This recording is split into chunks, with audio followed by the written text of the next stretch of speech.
The morning mist clung to the Bosphorus like a shroud, but inside the towering walls of Topkapi Palace, shadows held darker secrets. Behind ornate doors carved with verses from the Quran, women's screams echoed through marble corridors that would never speak of what they witnessed. The year was 1580, and Sultan Murad III had just discovered betrayal in his harem, a place where beauty masked brutality, where silk veils concealed scars that would never heal. In the courtyards below, executioners sharpened their blades while palace guards dragged heavy sacks toward the churning waters of the Golden Horn. The contents of those sacks had once been living, breathing women whose only crime was existing in an empire that viewed them as property to be discarded when they outlived their usefulness. This wasn't justicide, it was systematic terror dressed in the robes of tradition. The Ottoman Empire, stretching from the gates of Vienna to the sands of Yemen, ruled over millions for 6 centuries. History remembers its architectural marvels, its military conquests, its cultural achievements. But buried beneath the grandeur lies a darker truth, an empire that perfected the art of female subjugation, where women faced punishments so barbaric they would make medieval torture chambers seem merciful. Today, we're pulling back the curtain on the most horrifying fates that awaited women in Ottoman society. From the drowning chambers of the imperial harem to the public executions that turned city squares into theaters of humiliation, we'll explore how an empire built its power on the systematic brutalization of half its population. Before we descend into these shadows of history, make sure to hit subscribe so you don't miss our next journey into the past's most disturbing corners. Now, step through those palace gates. The Sultan's justice is about to begin, and mercy died long before the first scream pierced the morning air. Chapter 1, The Harem's Hidden Horror. When most people imagine the Ottoman harem, they picture a paradise of silk cushions and perfumed gardens, where beautiful women lived lives of luxury while competing for the Sultan's attention. The reality was a prison wrapped in gold, where women faced punishments that would haunt your nightmares. The imperial harem of Topkapi Palace housed up to 1,200 women at its peak, wives, concubines, servants, and slaves from across the empire. They lived under the iron rule of the Valide Sultan, the Sultan's mother, whose word was law and whose mercy was rarer than diamonds. Within these walls, a complex hierarchy determined who lived in comfort and who suffered in silence. But when that hierarchy was threatened, when jealousy boiled over, or when someone dared to challenge the established order, the punishments were swift and merciless. The most feared fate was the sack, a drowning method so brutal that even hardened palace guards would turn away as it was carried out. Women condemned to this fate were sewn alive into weighted leather sacks and thrown into the Bosphorus. But the cruelty didn't end with drowning. Before being sealed in their watery tombs, victims were often beaten, their bones broken to ensure they couldn't struggle free. Palace records from the 16th century, discovered in the Ottoman archives, describe nights when dozens of sacks were thrown from the palace walls, their contents disappearing beneath the dark waters. The reasons for these executions were often trivial by any reasonable standard. A concubine who looked too long at a palace guard might find herself sewn into a sack by dawn.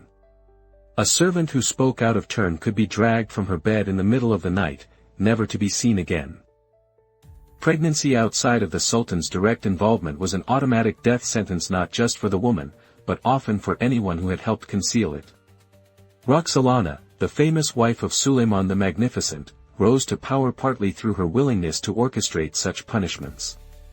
Historical accounts describe how she would personally order the drowning of rivals, watching from her window as the sacks were prepared. Her own letters, preserved in the palace archives, speak casually of cleaning the garden when referring to these mass executions. The psychological torture was often worse than the physical.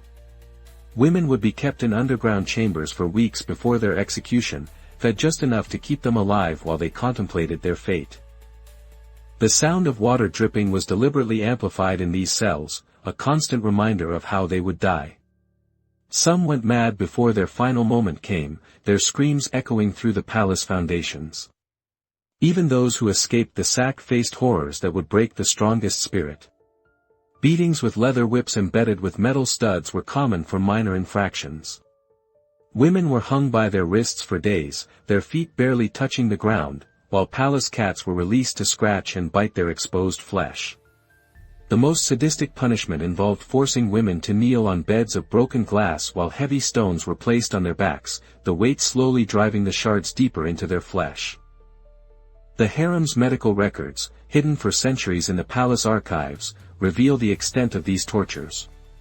Descriptions of infected wounds, broken bones that healed incorrectly, and women who lost their ability to speak from screaming paint a picture of systematic brutality that continued for generations. Yet the outside world saw only the silk and gold, the beautiful faces behind latticed windows, never suspecting the hell that existed just beyond their sight. Chapter 2, The Drowning Pools of Despair Beyond the Palace Walls. Ottoman justice took on even more horrifying forms. In cities across the empire, special drowning pools were constructed specifically for the execution of women. These weren't quick deaths, they were prolonged tortures designed to maximize suffering while providing entertainment for bloodthirsty crowds. The most infamous of these pools was located in Istanbul's Sultanahmet district, just steps from the magnificent Blue Mosque. Constructed in 1453 on the orders of Mehmed the Conqueror, it was designed with a cruel efficiency that would make modern engineers shudder. The pool was exactly 7 feet deep, too deep for most women to touch bottom, but shallow enough that they could see the surface just beyond their reach. The sides were lined with smooth marble, making it impossible to climb out once thrown in. But the true horror lay in the pool's design. It was filled not with clean water, but with a mixture of seawater and human waste, creating a toxic brew that would burn the skin and fill the lungs with agony. Women thrown into these pools didn't just drown, they dissolved. The process was methodical and public. Condemned women were first stripped naked and paraded through the streets, their bodies painted with tar to mark them as criminals. Crowds would throw stones, rotten food, and human excrement as they passed. By the time they reached the pool, many were already bleeding from dozens of wounds. Once at the execution site, the real torture began. Women weren't simply thrown in, they were lowered slowly on ropes, their feet touching the burning liquid first. The crowd would cheer as they screamed, their flesh beginning to blister from the caustic mixture. Then they were lowered further, inch by agonizing inch, until the toxic water reached their necks. But even then, the executioners weren't finished. Long poles with hooks were used to push the women under whenever they managed to surface for air. Some executions lasted for hours, with victims being pulled up and pushed down repeatedly until their strength finally gave out. The crowd treated it like theater, betting on how long each woman would last. The crimes that led to these drowning pools were often absurd by modern standards. Adultery, of course, was an automatic death sentence, but so was tempting men with immodest behavior. This could mean anything from speaking to a man in public to wearing clothing that showed too much ankle. One court record from 1567 describes a woman drowned for laughing too loudly in the marketplace, her joy apparently threatening the moral order of the empire. Prostitution carried an even more horrific fate. Women caught selling their bodies were first branded with hot irons on their faces and breasts, marking them permanently as criminals. Then they were thrown into the pools, but not before having their tongues cut out to prevent them from cursing their executioners. The silence of their final moments was considered essential to maintaining public decency. The pools claimed thousands of lives over the centuries. During times of social unrest, they would run red with blood as mass executions cleared the streets of undesirable women. The 1648 revolt in Istanbul saw over 300 women drowned in a single week, their bodies left floating as a warning to others who might consider stepping out of line. Foreign visitors to the Ottoman Empire often wrote about these spectacles with a mixture of horror and fascination.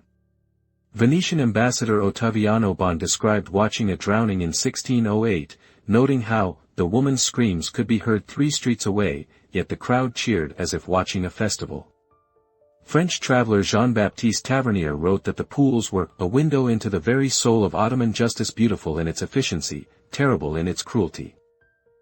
Chapter 3, The Torture Chambers of Topkapi. Beneath the opulent halls of Topkapi Palace lay a network of chambers that would make the Spanish Inquisition seem merciful. These underground rooms, carved from solid rock and accessible only through hidden passages, served as the empire's most secret torture facilities. Here, women who had displeased the Sultan or his court faced punishments designed not just to kill, but to break the human spirit completely. The chambers were discovered in 1924 during renovation work, their existence hidden for centuries behind false walls and forgotten passages.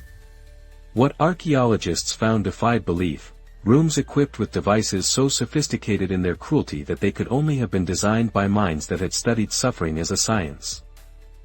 The Room of Tears was perhaps the most horrifying. Here, women were suspended from the ceiling by their hair, their feet barely touching spikes driven into the floor. The position forced them to remain perfectly still. Any movement would drive the spikes deeper into their flesh or tear their scalp away. They were kept in this position for days, fed only enough to prevent death, while court officials would visit to mock their predicament. Adjacent to this was the Chamber of Echoes, designed with acoustic properties that amplified screams 100-fold. Women tortured here would hear their own agony reflected back at them from every surface, the sound driving many insane before their physical torture was complete. The walls were covered in a special plaster mixed with ground glass, so that any attempt to lean against them would result in countless tiny cuts. But perhaps the most diabolical was the Garden of Iron Flowers. This chamber contained dozens of metal sculptures shaped like beautiful roses, each one heated to glowing temperatures by hidden furnaces. Women were forced to embrace these burning flowers, their flesh searing against the metal while the beautiful shapes mocked their agony. The scars left behind formed patterns that resembled actual flower petals, a grotesque parody of beauty branded into human flesh. The torture methods employed in these chambers were documented in detail by the palace's chief torturer, a man known only as the Gardener. His journals, written in Ottoman Turkish and discovered sealed in a lead box, described techniques that would make professional interrogators sick. Women had their fingernails slowly removed with heated pincers, then had salt and vinegar poured into the wounds. Others were forced to swallow lengths of rope that were then slowly pulled back up, tearing their throats and stomachs to shreds. One particularly sadistic method involved the use of trained rats. Women would be tied down while hungry rodents were placed in metal cages strapped to their bodies. The cages would then be heated from the outside, causing the rats to panic and claw their way through human flesh to escape the burning metal. The gardener's notes describe how some women would beg for death long before the rats reached their vital organs. The psychological torture was equally sophisticated. Women were shown the mutilated bodies of previous victims, told in graphic detail what awaited them, then left alone in darkness for days to contemplate their fate. Some were forced to watch as their own children were tortured, their maternal instincts weaponized against them. Others were made to choose which of their fellow prisoners would die first, the guilt of that choice haunting their final hours. The chambers also housed a library of sort shelves lined with jars containing the preserved organs of previous victims. Hearts, eyes, tongues, and other body parts floated in alcohol, each jar labeled with the victim's name and crime. New prisoners were given tours of this macabre collection, the message clear: resistance was futile, and death would not bring peace. Religious torture was particularly cruel for Muslim women. They were forced to commit acts that violated their deepest beliefs, then told that their souls were damned for eternity. Christian and Jewish women faced different but equally horrific spiritual torments, their faith used as a weapon against them by torturers who understood exactly how to break both body and spirit. The chambers operated for over 400 years, claiming thousands of lives. Palace records suggest that during the reign of Ibrahim the Mad, 1640 to 1648, an average of 3 women per week were taken to the underground rooms, most never to emerge alive. Those few who survived were often so broken that they spent their remaining days in catatonic silence, their minds shattered beyond repair. Chapter 4: Public Spectacles of Shame. The Ottoman Empire didn't confine its cruelty to hidden chambers and palace walls. Some of the most barbaric punishments were carried out in full view of the public, turning city squares into theaters of humiliation where women's suffering became entertainment for the masses. The practice of public execution for women followed a ritualized pattern that maximized both physical pain and social degradation. These weren't quick deaths, they were carefully choreographed spectacles designed to reinforce the empire's power while providing a warning to any woman who might consider challenging the established order. The most common form of public execution was stoning, but the Ottoman version was far more elaborate than the simple biblical punishment. Women condemned to this fate were first buried up to their necks in specially constructed pits in the city's main square. The pits were lined with broken pottery and glass, so that any movement would cause additional cuts and wounds. But the stones themselves were carefully selected for maximum suffering. Small pebbles were thrown first, causing pain but not unconsciousness. Medium-sized rocks followed, breaking bones and causing internal bleeding. Only after hours of this torture were larger stones used to finally end the victim's life. The crowd was encouraged to participate, with vendors selling stones of different sizes to spectators who wanted to join in the execution. The crimes that led to public stoning were often related to perceived sexual impropriety. A woman seen talking to a man who wasn't her husband might find herself buried in the square within days. Removing her veil in public, showing too much skin, or even walking with what was deemed an immodest gait, could result in a death sentence. Court records from the 17th century show that over 2,000 women were publicly stoned in Istanbul alone during a single decade. Even more horrific were the shame parades that preceded many executions. Women condemned to die were first subjected to ritualized humiliation that could last for days. They were stripped naked and covered in tar and feathers, then forced to walk through the city while crowds threw garbage and excrement. Their heads were shaved, their faces painted with obscene images, and signs describing their crimes were hung around their necks.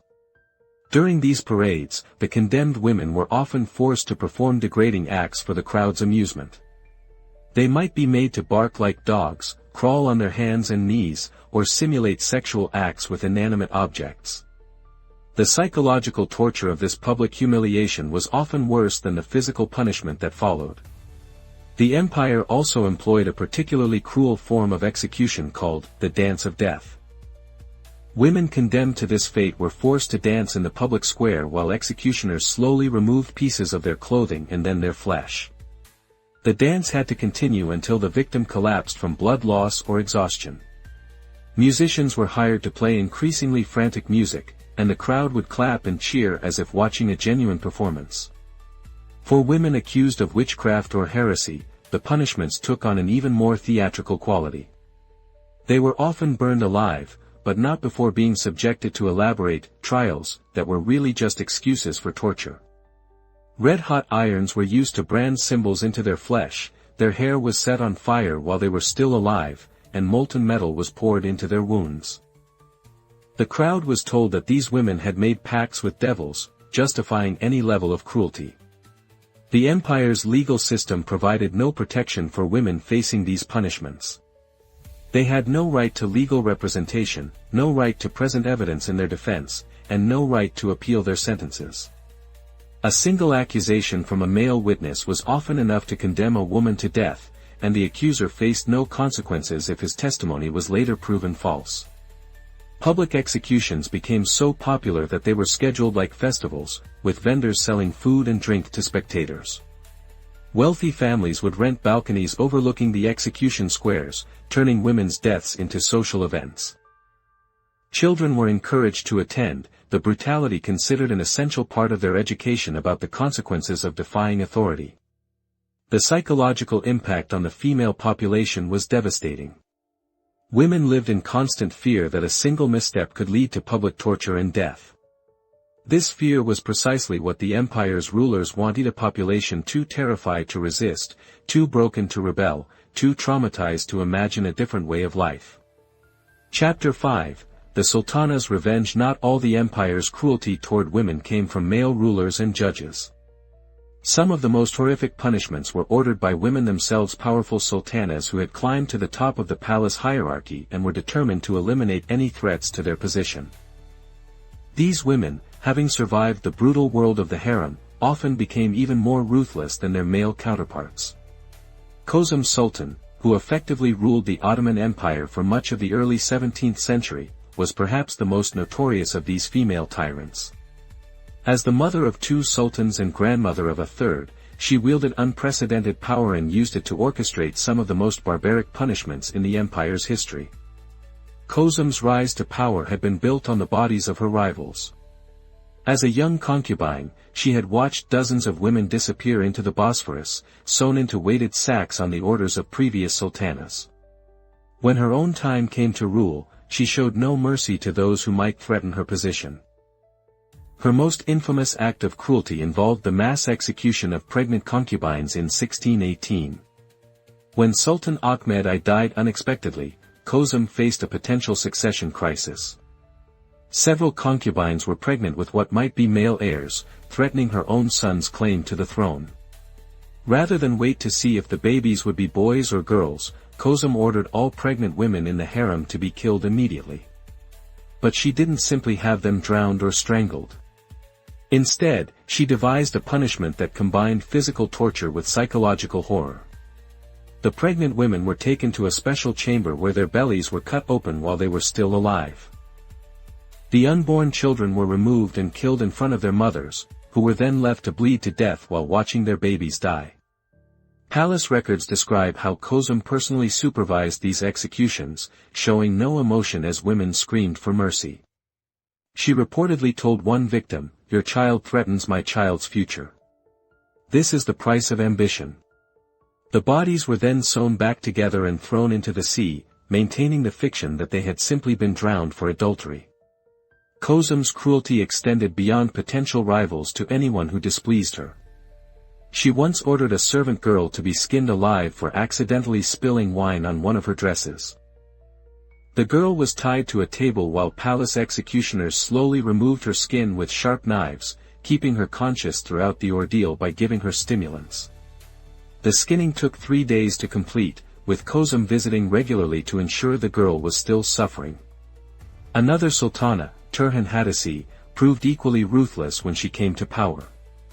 She ordered the creation of a special torture device called the Mother's Embrace, a metal statue of a woman with her arms outstretched, heated from within by hidden fires.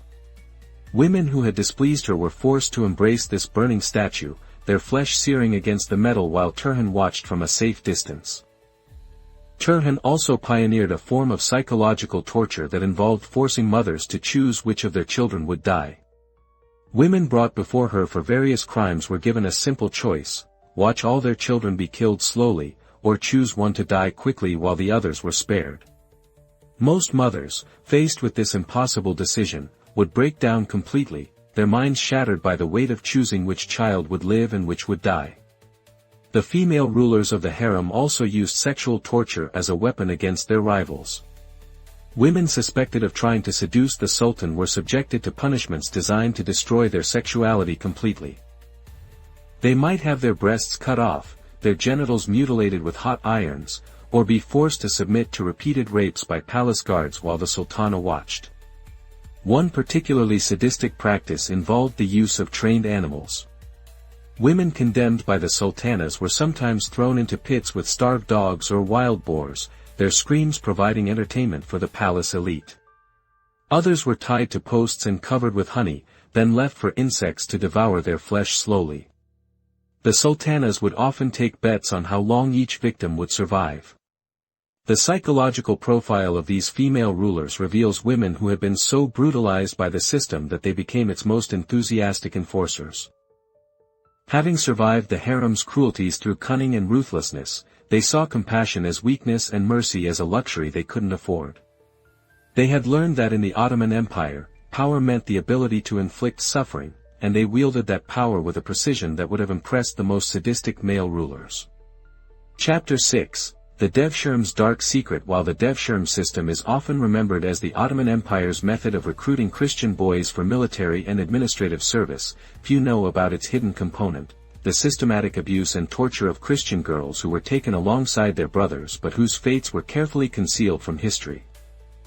The Devshirm, meaning collection in Turkish, officially involved taking Christian boys between the ages of 8 and 18 from conquered territories to serve the empire. These boys would be converted to Islam and trained as janissaries or palace administrators. But Ottoman records, hidden for centuries in the deepest archives of Topkapi Palace, reveal that girls were also taken not for training or service, but for purposes so dark that even the empire's official historians refused to document them. These girls, typically between 10 and 16 years old, were selected not for their beauty or intelligence, but for their resilience and the strength of their Christian faith. The empire's rulers had discovered that breaking the spirit of deeply religious girls provided a particular form of entertainment that couldn't be found elsewhere. The stronger their faith, the more satisfying their eventual corruption and destruction. The girls were taken to a facility known as the Garden of Conversion, located on a small island in the Sea of Marmara. This compound, disguised as a religious school, was actually a sophisticated torture center designed specifically for the systematic destruction of young Christian women. The building's architecture was deliberately designed to resemble a monastery, complete with fake religious symbols and mock prayer rooms, creating a cruel parody of the faith these girls held dear. Upon arrival, the girls were told they would be converted to Islam and then married to important Ottoman officials. This lie was maintained for weeks while they were subjected to increasingly intense psychological pressure. They were forced to participate in mock Islamic prayers, fed only halal food, and constantly lectured about the superiority of their new faith. Those who resisted were subjected to punishments that escalated in severity. The initial punishments seemed almost mild: extra prayers, reduced food, isolation from other girls. But as resistance continued, the true nature of the facility revealed itself. Girls who refused to convert were taken to underground chambers where they faced torture specifically designed to attack their religious beliefs. They were forced to desecrate Christian symbols, made to commit acts that violated their deepest moral convictions, and subjected to blasphemous parodies of Christian rituals.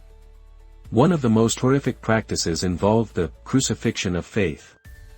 Girls who continued to resist conversion were tied to wooden crosses in a mockery of Christ's crucifixion, but instead of being killed, they were kept alive for days while various tortures were inflicted. Hot irons shaped like crosses were pressed into their flesh, creating permanent scars that would remind them of their failed faith for the rest of their lives. The facility's records, written in a coded script that took modern scholars decades to decipher, describe punishments that seemed designed by minds that had studied Christian theology specifically to find ways to corrupt it. Girls were forced to participate in black masses where Christian prayers were recited backwards while they were sexually assaulted. They were made to eat communion wafers that had been mixed with human blood and excrement, turning their most sacred ritual into an act of degradation. Those who finally broke and agreed to convert faced an even worse fate. Their conversion ceremony was itself a form of torture, involving public renunciation of their former faith while being subjected to humiliating and painful rituals. They were forced to spit on crosses, burn Bibles, and perform sexual acts with Islamic religious symbols. The ceremony concluded with their being branded with Islamic symbols, marking them permanently as converts. But conversion didn't bring freedom, it brought a different kind of hell. The converted girls were sent to special brothels that catered to Ottoman officials who had developed a taste for defiled Christian women. These establishments, disguised as legitimate businesses, were actually sophisticated torture centers where the girls were subjected to increasingly extreme forms of sexual violence. Their former faith was constantly mocked during these assaults, their conversion used as justification for any level of degradation. The psychological impact was devastating. Many girls lost their ability to speak, their minds retreating into catatonic silence as a defense against the constant horror. Others developed multiple personalities, creating alternate selves that could endure what their original personalities could not. The facility's medical records described symptoms that modern psychologists would recognize as severe PTSD, but which Ottoman doctors dismissed as spiritual weakness. The Garden of Conversion operated for over 200 years, claiming thousands of young Christian lives. The facility was finally closed in 1826, not out of moral concerns, but because the empire could no longer afford to maintain such an expensive operation. The buildings were destroyed, the records hidden, and the survivors scattered across the empire with threats of death if they ever spoke of their experiences. Chapter 7: The Economics of Female Suffering. The systematic torture and execution of women in the Ottoman Empire wasn't just about control or entertainment, it was also big business. The empire developed an entire economy around female suffering, with specialized craftsmen, dedicated facilities, and complex supply chains all designed to maximize both profit and pain. The slave markets of Istanbul, Bursa, and Izmir didn't just sell women for domestic or sexual service, they also supplied victims for the empire's torture industry. Special auctions were held where women were sold specifically for execution or torture, with prices varying based on factors that would make modern observers sick. Young, beautiful women commanded higher prices because their suffering was considered more entertaining. Pregnant women were especially valuable because their executions could be turned into elaborate spectacles. The auction houses developed sophisticated methods for evaluating their merchandise. Women were subjected to detailed physical examinations that assessed not just their beauty, but their likely endurance under torture. Those with high pain tolerance were marked as premium stock and sold to wealthy customers who wanted their entertainment to last as long as possible. Medical experts were employed to ensure that purchased women were healthy enough to survive extended torture sessions. The torture industry itself employed thousands of people across the empire. Executioners were highly skilled craftsmen who served apprenticeships lasting several years. They learned not just how to kill efficiently, but how to prolong suffering, how to maximize pain without causing unconsciousness, and how to create the most visually spectacular deaths for public entertainment. Master executioners were celebrities in their own right, with wealthy patrons competing to hire the most skilled practitioners. Specialized workshops produced the tools of torture with the same care that other craftsmen put into making jewelry or fine furniture. The empire's metalworkers developed increasingly sophisticated devices for inflicting pain, each one a masterpiece of engineering designed to maximize human suffering. These tools were exported throughout the Islamic world, making the Ottoman Empire the leading supplier of torture equipment for several centuries. The construction industry also profited from female suffering. Specialized architects designed execution facilities, torture chambers, and drowning pools with the same attention to detail that others put into palaces or mosques. These buildings incorporated advanced engineering to enhance the psychological impact of torture, acoustic design to amplify screams, lighting systems to create maximum dramatic effect, and drainage systems to efficiently dispose of blood and bodies. Even the textile industry was involved. Special clothing was designed for condemned women, garments that would tear away dramatically during public executions, fabrics that would burn in specific patterns to create visual effects, and costumes that would enhance the theatrical nature of public punishments. Wealthy spectators would commission special viewing outfits for execution days, turning attendance at these events into fashion shows. The food industry developed around public executions as well. Vendors sold special, execution day, meals to spectators, with foods designed to enhance the experience of watching women die. Spicy foods were popular because they made spectators thirsty, increasing drink sales. Sweet pastries were marketed to children attending their first executions, helping to normalize the experience of watching human suffering. The empire even developed a tourism industry around its torture facilities. Wealthy foreigners would travel to Istanbul specifically to witness the empire's famous execution spectacles. Special viewing packages were available, complete with guided tours of torture facilities, meetings with famous executioners, and opportunities to participate in the selection of victims. These torture tourists paid premium prices for their experiences, bringing valuable foreign currency into the empire. The economic impact was substantial. Conservative estimates suggest that the torture industry employed over 50,000 people at its peak and generated revenue equivalent to several $1 million in modern currency. Entire neighborhoods in major cities were dedicated to supporting this industry, with specialized shops selling everything from torture devices to execution souvenirs. The empire's tax system even included levies specifically related to female suffering. Cities were required to provide a certain number of women for execution each year, with those unable to meet their quotas facing financial penalties. Wealthy individuals could purchase execution licenses that allowed them to torture and kill women privately, with the fees going directly into the imperial treasury. This commercialization of cruelty created a feedback loop that made the system increasingly brutal. As the industry grew more profitable, there was greater incentive to develop new forms of torture, to create more spectacular executions, and to find new sources of victims.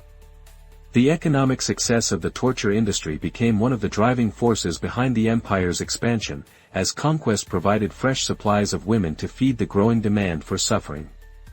Chapter 8. The Children of Torment. Perhaps the most horrifying aspect of the Ottoman Empire's treatment of women was how it extended to children, girls as young as 8 or 9 who were subjected to punishments that would break the strongest adult.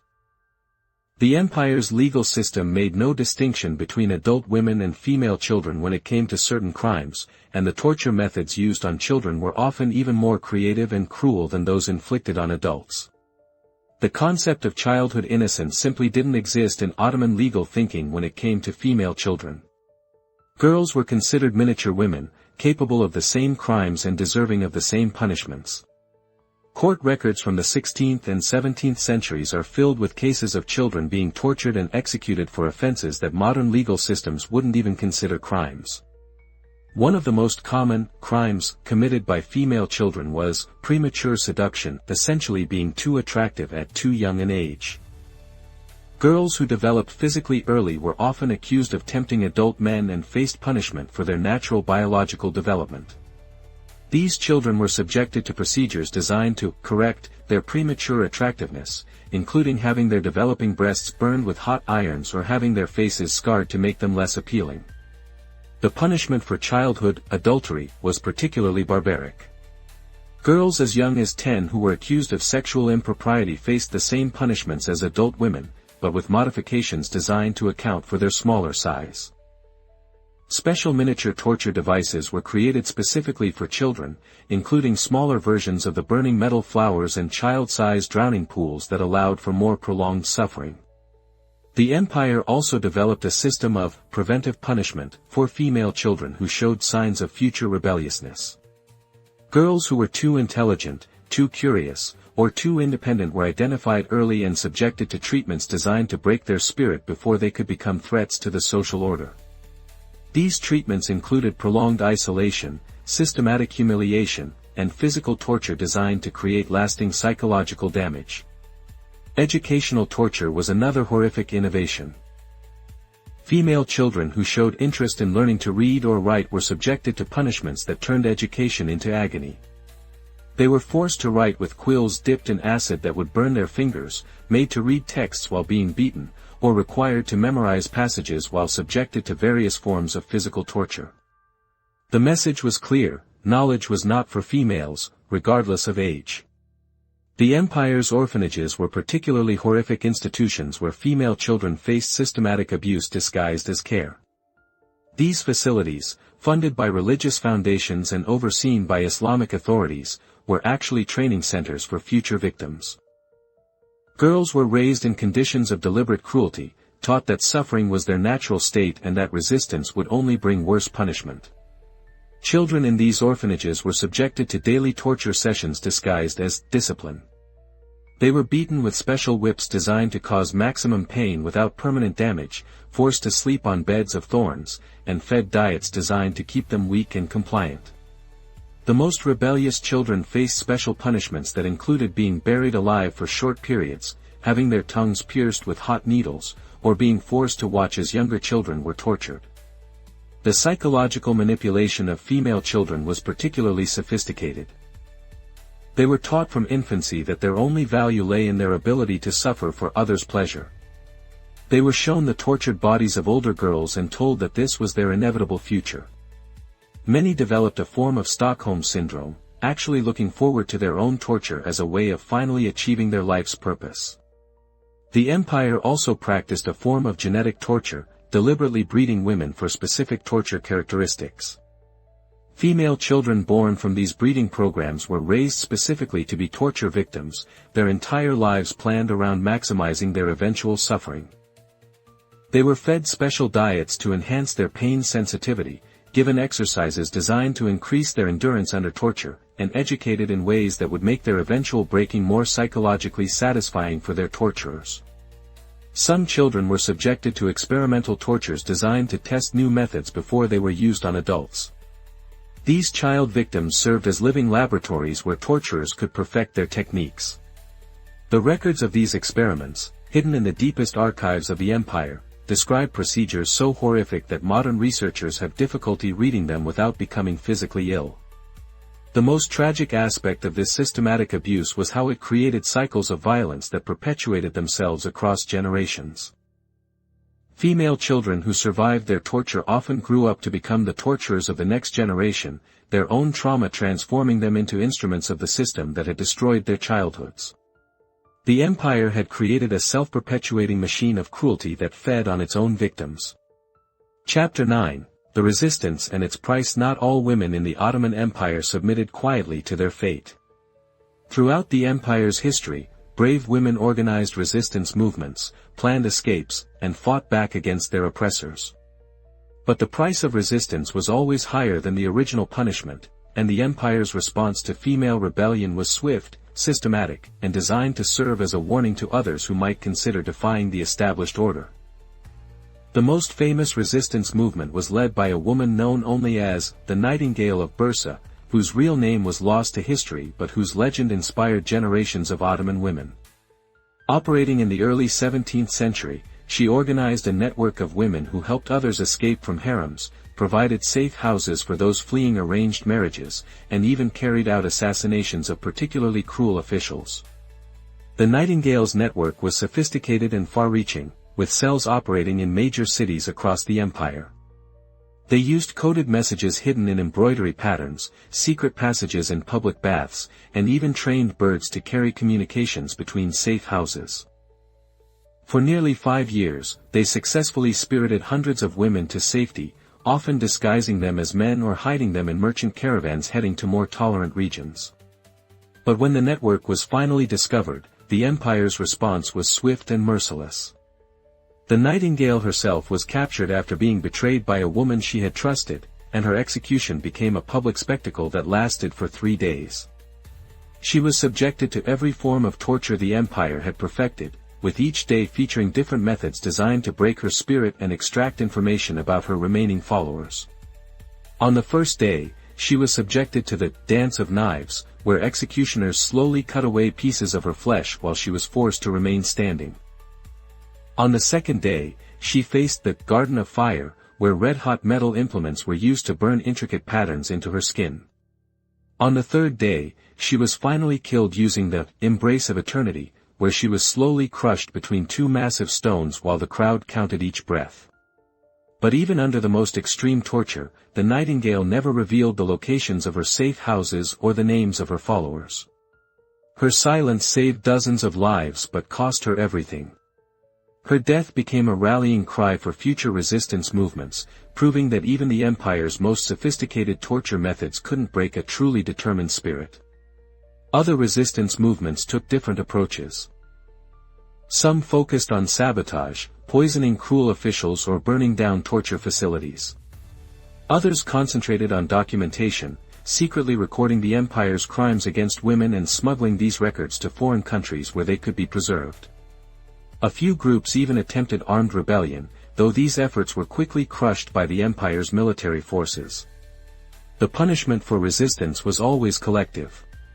When a woman was caught planning an escape, not only was she tortured and killed, but so were her family members, friends, and anyone who might have known about her plans.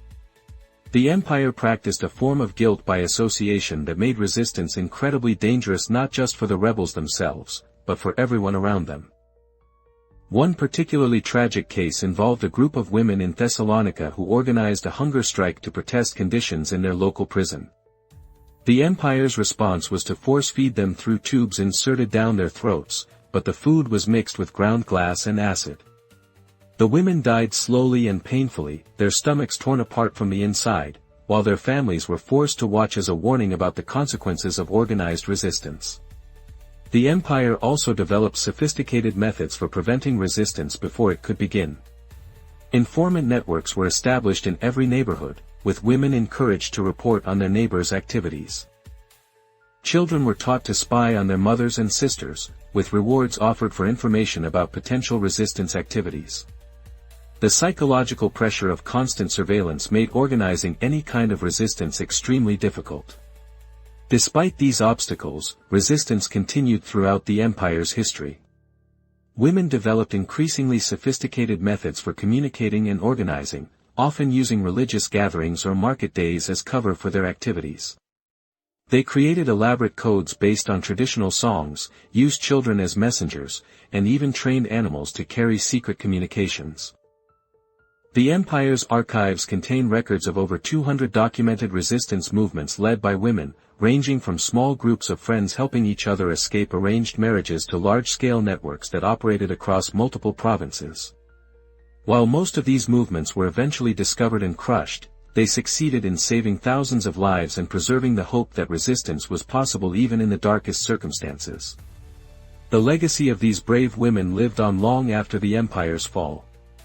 Their stories, passed down through oral tradition and hidden documents, inspired later generations of women fighting for their rights.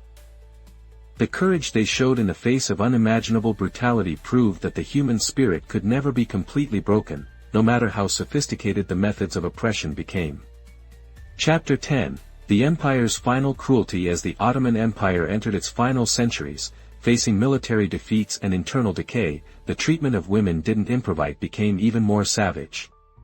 Desperate rulers, watching their power slip away, turned to increasingly extreme forms of cruelty as a way of maintaining control over a population that was beginning to question their authority. The 18th and 19th centuries saw the development of new torture methods that combined traditional Ottoman cruelty with techniques borrowed from other cultures. The empire's agents traveled throughout Europe and Asia, studying the torture methods of other societies and bringing back innovations that could be adapted for use against women. This period of torture tourism resulted in a horrific fusion of cruelties that made the empire's final years its most brutal. One of the most horrific innovations was the Museum of Suffering, established in Istanbul in 1789. This facility was disguised as an educational institution where foreign visitors could learn about Ottoman culture, but it was actually a showcase for the empire's torture methods. Live demonstrations were performed using condemned women, with different torture techniques displayed like exhibits in a conventional museum. The museum featured different halls dedicated to various forms of cruelty. The Hall of Fire showcased burning techniques from around the world, with women subjected to methods ranging from slow roasting to being dipped in molten metal.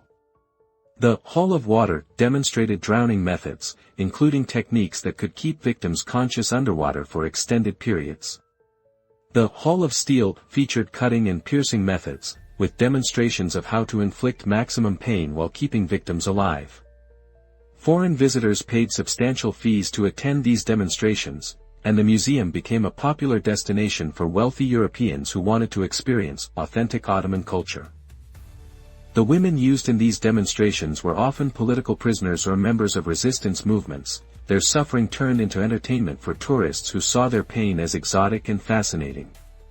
The empire's final sultans also developed an obsession with perfecting torture methods, treating cruelty as a science that could be improved through experimentation. They established research facilities where new torture techniques were developed and tested, with detailed records kept of which methods produced the most suffering with the least risk of premature death. These research facilities employed teams of doctors, engineers, and craftsmen who worked together to create increasingly sophisticated torture devices. They studied human anatomy to identify the most sensitive areas of the body, developed new materials that could inflict pain more effectively, and even experimented with drugs that could enhance pain sensitivity or prevent unconsciousness during torture.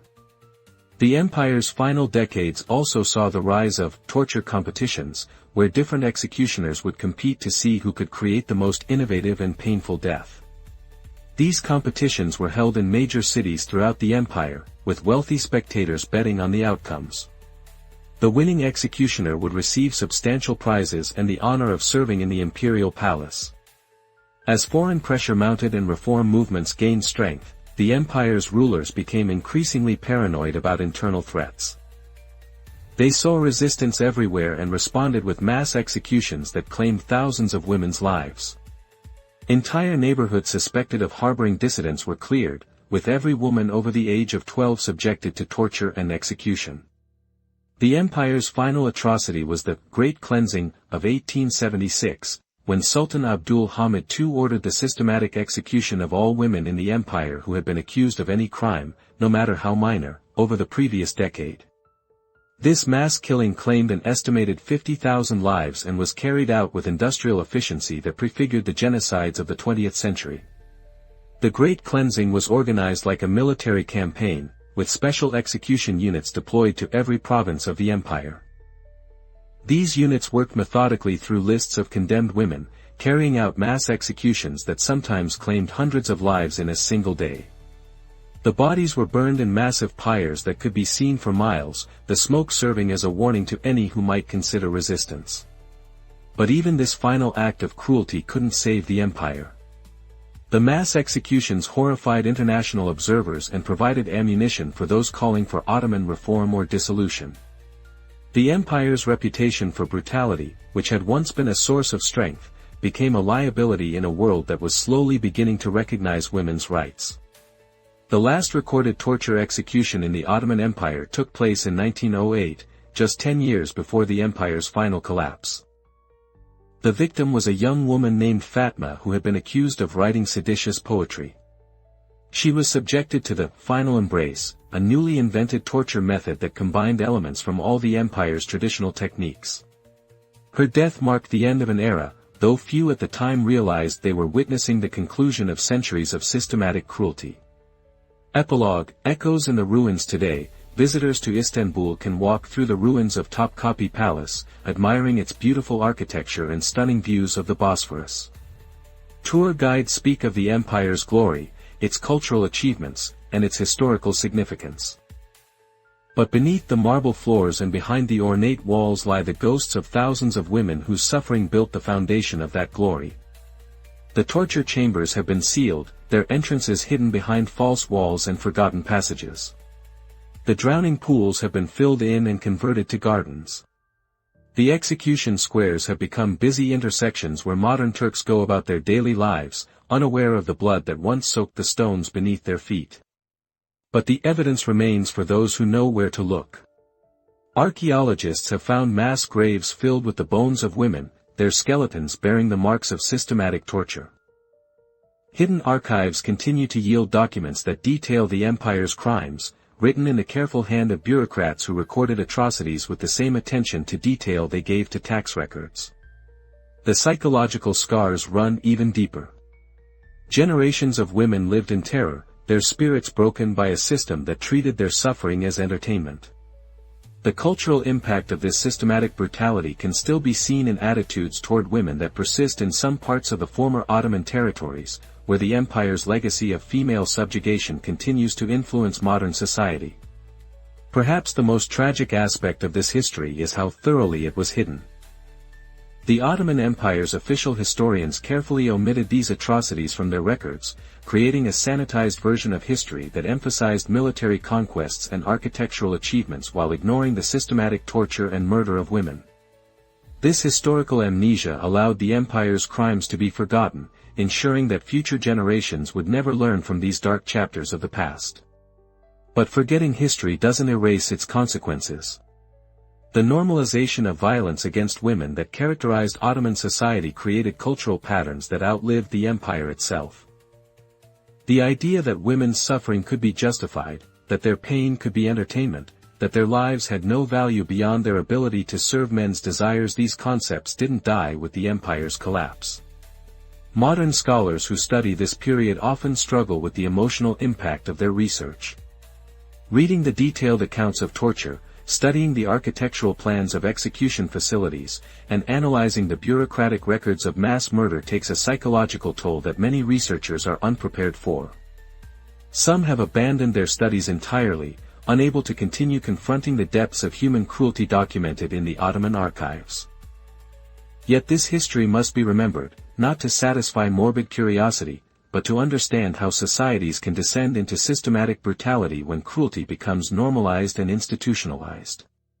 The Ottoman Empire's treatment of women represents one of history's most comprehensive examples of how power can corrupt absolutely, how bureaucracy can systematize evil, and how entire populations can become complicit in atrocities through the gradual erosion of moral boundaries. The women who suffered and died in the empire's torture chambers and execution squares left no monuments, no statues, no grand memorials. Their names were deliberately erased from history, their stories suppressed, their pain dismissed as unworthy of remembrance. But their suffering was real, their courage in the face of unimaginable cruelty was genuine, and their resistance, however futile it might have seemed, helped plant the seeds of change that would eventually grow into movements for women's rights and human dignity.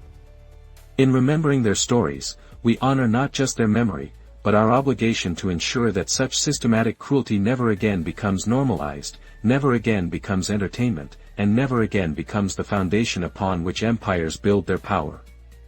The stones of Istanbul may have forgotten the screams that once echoed through its streets, but history remembers, and in remembering, we find both warning and hope. The shadows of the Ottoman Empire's cruelty toward women stretch across centuries, a testament to humanity's capacity for both evil and endurance. From the drowning chambers of Topkapi Palace to the public execution squares of Istanbul, from the systematic torture of children to the industrial-scale murder of the empire's final years, we've witnessed how power without moral constraints can create hell on earth. These weren't isolated incidents or the actions of a few sadistic individuals, they were the systematic policies of an empire that ruled over millions for 6 centuries. The bureaucratic precision with which these atrocities were carried out, the economic systems built around human suffering, and the cultural normalization of female subjugation reveal how entire societies can become complicit in unimaginable cruelty. Yet even in this darkness, we found sparks of light: women who resisted despite knowing the price, who organized networks to save others, who chose death over submission. Their courage reminds us that the human spirit, however brutalized, can never be completely broken. Which of these stories affected you most deeply? The systematic drowning of harem women, the torture competitions of the empire's final years, or perhaps the brave resistance of women like the Nightingale of Bursa? Share your thoughts in the comments below. Your engagement helps us continue bringing these hidden histories to light. If this journey into the Ottoman Empire's darkest secrets has gripped you, make sure to hit that subscribe button and ring the notification bell so you never miss our explorations into history's most scandalous corners. Remember, the stories we tell here at Scandalous Pasts are fictional narratives that may be inspired by historical events, but are crafted for entertainment purposes. We're not claiming these specific accounts are historically verified. We're using the power of storytelling to explore the darker aspects of human history. Until next time, remember that understanding the past's cruelties helps us guard against their return. The stones of ancient empires may crumble, but the lessons carved in their shadows must never be forgotten.